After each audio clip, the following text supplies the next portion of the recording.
Our house is fairly space constrained. We've got a lot of crafting supplies. So we built a cabinet so we could store all the supplies and so that we've got somewhere to do all of the crafting hobbies.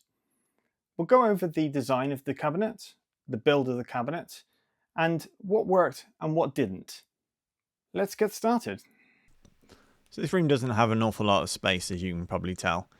So we've got one of these fold-out coffee table, dinner table things, and we use that for the crafting, or at least we did use that for the crafting before we built the cabinet. And it wasn't particularly efficient to do that way, but it was all we had. So we marked the walls up with some ideas of how big the cabinet would be and sort of rough dimensions.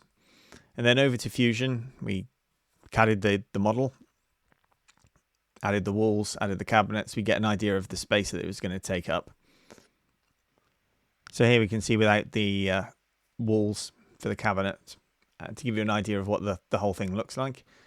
The sort of glassy elements are actually plastic boxes that will go into the cabinet afterwards. They're modeled to the rough dimensions. I didn't do a sort of deep dive CAD on a plastic box. I thought just the dimensions of how big it was going to be sufficient.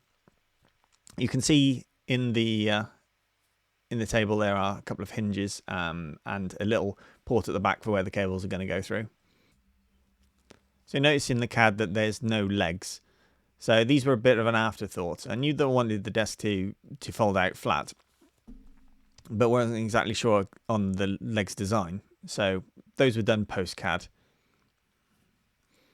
So we made some diagrams of where all the holes needed to go, and we started to mark those out onto the melamine chipboard that we had to make the cabinet from.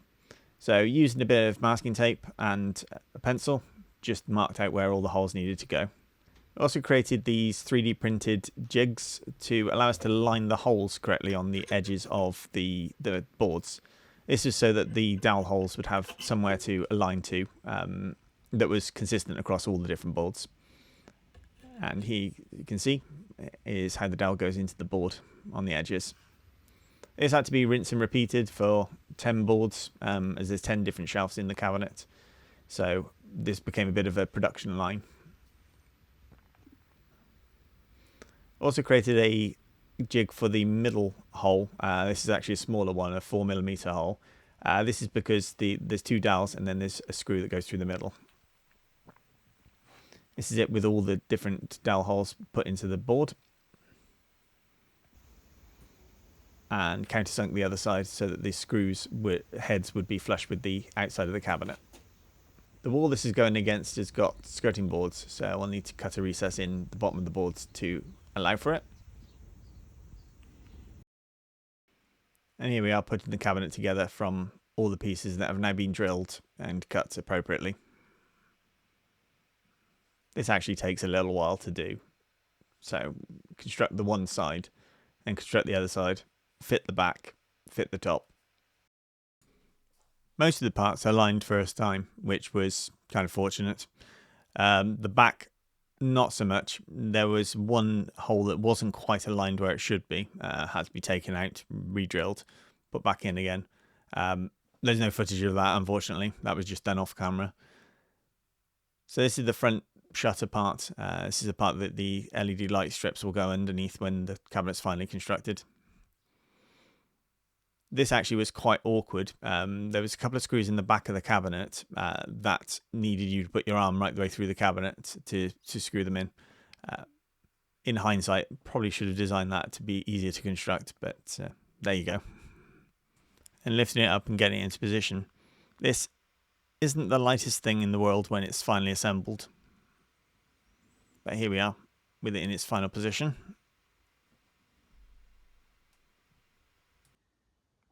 Right, so that's the cabinet all together, but we're not done yet. We have still got to make the desk part of the cabinet, to which you need to cut out some hinge holes and some place for the power to go. So we can route that through the back of the cabinet. We then have a honeycomb storage wall. Here's one I prepared earlier. So this will go on the back of the cabinet, allowing us to put in inserts for tools, fixings for holding various different things, bits and pieces, maybe scissors. We've then got LED lighting. So we've got 2 strips. These will go in behind the shutters at the back with some handy 3D printed brackets. Then finally, our route power through to the top to allow us to power things like the sewing machine. Right, let's get cracking. So the hinges are recessed into the top. These were cut out with a router so they would remain flush with the top.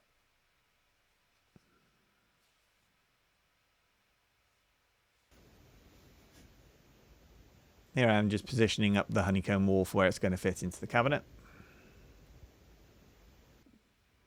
And here it is mounted.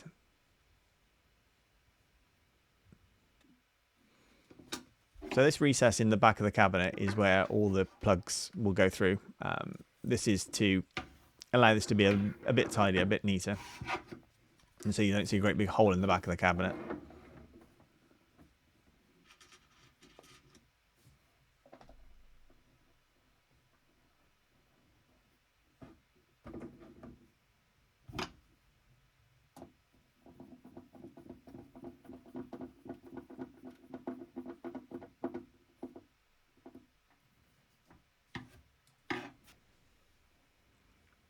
And with the LED lights mounted, you can see that this gives a lot of light onto the cabinet. This is a second fit for the hinges. Turns out that they actually needed a slightly bigger recess than I originally put into it.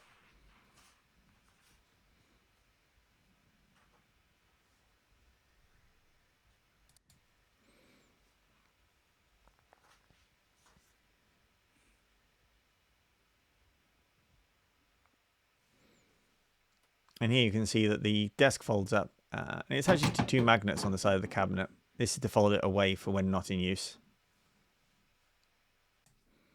So within hours of completing the cabinet, it got filled with all of the supplies and put into the plastic boxes. And it's all neatly stored now in one area. So what worked and what didn't work? Well, we have a fold-down flap on the front of the cabinet that extends the desk space. It's held in place by 2 magnets either side of the cabinet.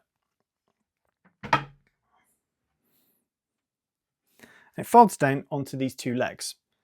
These 2 legs I don't think are going to be that sturdy in the long run. I think they're going to be problematic. So we may improve that in the future.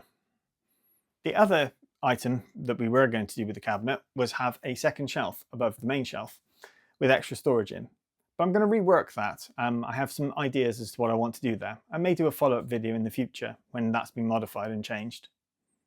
If you like this style of project video and would like to see more, please let me know as a comment down below. Don't forget to like the video and subscribe to the channel. That's all for now. Thanks for watching.